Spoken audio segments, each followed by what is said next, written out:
Okay, today's topic is sex. Um, right now, I've been in a season for maybe almost a month, if not exactly at a month. Um, God gave and gives. It's a repetitive cycle that I've already been through, and it's back around the mountain. I think the last time I seen it was last year or almost 2 years ago. Yeah. Um, I'll look on the clock and how I know it's time. It'll be like 9:55, 1:55, 5:55, whatever. It's ending in 55 and it's 5 minutes later. Um, 5:55, 5 minutes till the next hour hand for me spiritually. What God is trying to say is there's something around the corner. You're gonna have a whole bunch of suddenlies, like a whole bunch of somebody popping up within a week and a half, no more than 2 weeks. Okay, so I used to be a big fornicator when I was single, but I was married a lot, and I would like have a lot of sex when I was married, uh, and married now. Um, when I was married and living with my husband and all that stuff like that. Okay, so 5:55. I've been struggling with. I don't want to say word struggle. I'm not gonna say struggle. But then again, yes, okay, struggle in my mind, like, okay, you can't think about that. You can't think about that. You're married. You can't be thinking about this and that, even though you're going through a divorce. Okay, so the enemy had a plan. Okay, I'm trying to make sure I'm thinking about everything, not saying that I'm doing something, just trying to give the closest of definition. Okay, so God spoke to me when I was at my other Jack and Box on Burner Road, which I did tell you guys briefly. God warned me. He said, when you go to work tonight, he said, be careful. There's somebody the devil's going to send you away that you haven't seen in a while. He said, be careful. When I went to work, I ran into someone I haven't seen in a while. Me and this guy never talked, but Quenisha does this thing where she'll get to know someone. This was when I was way well single, not married to my husband now. The one I'm getting ready to, going through divorce with. And I would go over someone's house, and I knew God was watching me, and I, let them kiss me. Hey, do a little frisking. That might anybody gonna make me feel bad because I already know everybody out here. Hey, so uh, I'm on the bed, laid down, but I wasn't looking. You know what I mean? I wasn't looking to like do anything. And he's on top of me, he's kissing me, and I wore a bodysuit just to keep myself from like doing anything bad. But I mean, he's still kissing on my neck. He's still doing everything. Okay, that guy came. Okay, whatever. He came. He showed up to Jack and Box. Okay, next thing. Next thing is that 9:55, 5:55. I'm looking at the clock like, oh God, it's time. And he's like, it's a season of exes for you, Quenisha. I'm like, oh my God. And so I'm on alert because my phone number hasn't changed in a long time. So I got exes. I'm likable. They like me. And heard that song X's and O's. And that one. I really hate to say that and sing that, but I'm trying to give an example. Okay, and you guys know I'm goofy, so okay, I'll be serious. Bam, one hadn't came in a while, and this is not an ex. This is somebody who I've been working. I was working at Gold's Gym a long time ago, and he was bugging me and bugging me and bugging me, trying to talk to me. This is when I was like holding a line, just like trying to just be in God and not worry about sex and just workaholic. Just went through a divorce with my second ex-husband, and I'm trying to work and do things right and just trying, and all of a sudden this guy from the gym, he was a black dude. A lot of women will call it eye candy. He's like real chocolate. He's built, six pack, everything, all that. And what is it that the world call it? I'm just gonna keep it real. Nice size pack down there and stuff like that. Cause he even took a picture. You can see the bulge. Okay, so we're gonna get some deliverance today. I'm gonna keep it real. Okay, so this is a testimony. He texts me after 10 months out the blue. This was last week and this week. And this is a testimony that's brewing. So I'm like, okay, now that it's over, I can tell you guys.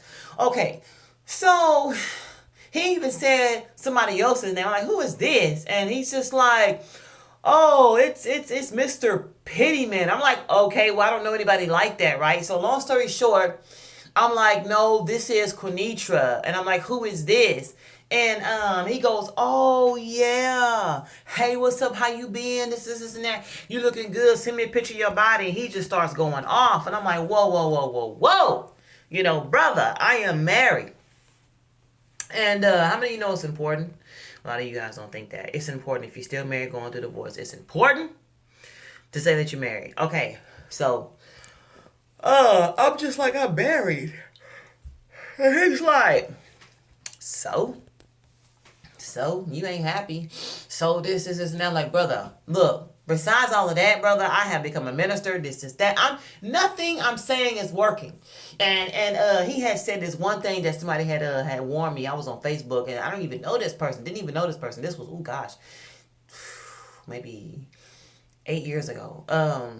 This person corrected me and said, don't ever come outside of God's covering. The devil wants you really bad.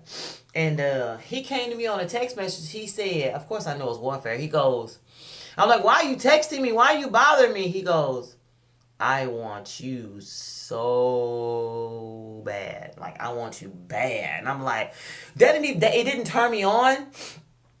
Regardless of being mad or whatever, struggling, haven't had sex in a long time, none of that. It did not make me feel wanted or beautiful. It's like I felt Satan behind it, even though it was a plan and an attack. A lot of us know that it's an attack of the devil. No, we ain't supposed to be having sex and being on the devil's territory, but we still do it.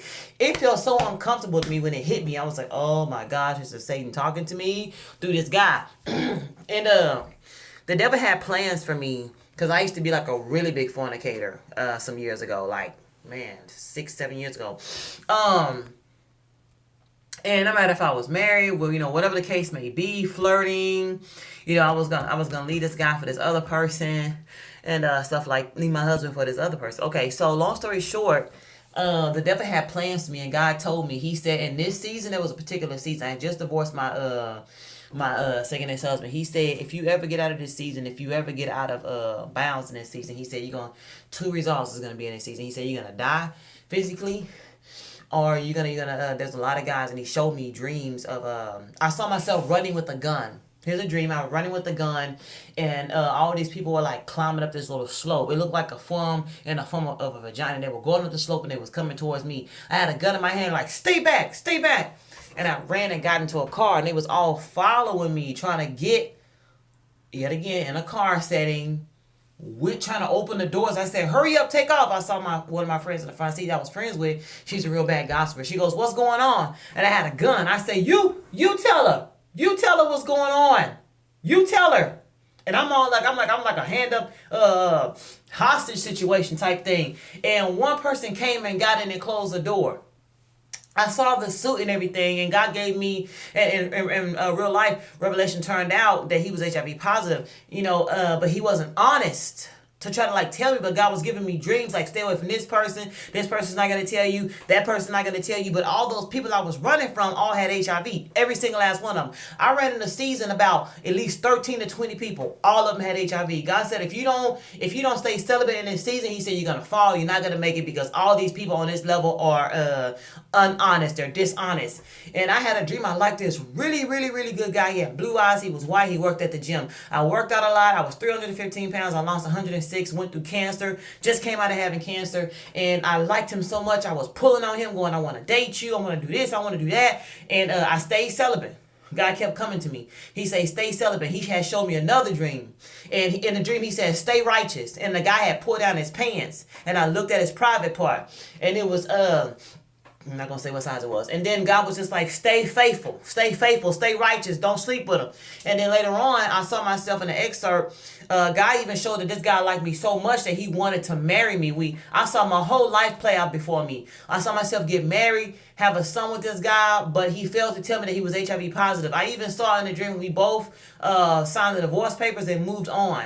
I even saw in the dream where he was just like, there was this fat lady trying to talk to me.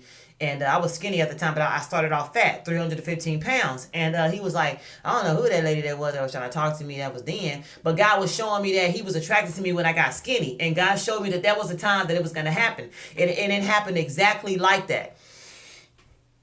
So in the dream, I was like, in my mind, I was like, man, this guy don't have no HIV. How can I be so accurate in God? Why would God say that God just hating? You know, um, God showed me all of that, and then all of a sudden, it started getting to a point where I didn't believe, and I was like, man, I'm gonna talk to this guy, I'm gonna date him, and I wanted to date him without marriage. I was like, forget this. I just got my divorce. I'm gonna just date this guy and have sex with him. And then I saw myself bending over on the bed, doggy style. I'm gonna keep it real. That's exactly what the dream was. And then I saw like this tentacle go and insert into my vagina from him, and I saw myself being pumped with something. Then I started getting really sick. Then the scene flashed to me laying on the bed, doggy style, and I turned to the back and I was like, I love you so much. I was telling this guy that I like. Turn around, it was a sickly brown demon, but God was showing me what was on the inside of his body, the realness, that he had a sick demon. Whoo! This is getting ready to cut off. I wanted to tell you guys this dream. It was powerful. And, God gives wonders for different reasons. And sometimes you be thinking, well, God want to keep me from that eye candy. No, he's trying to tell you sometimes what's going on in somebody's bloodstream. You guys be blessed.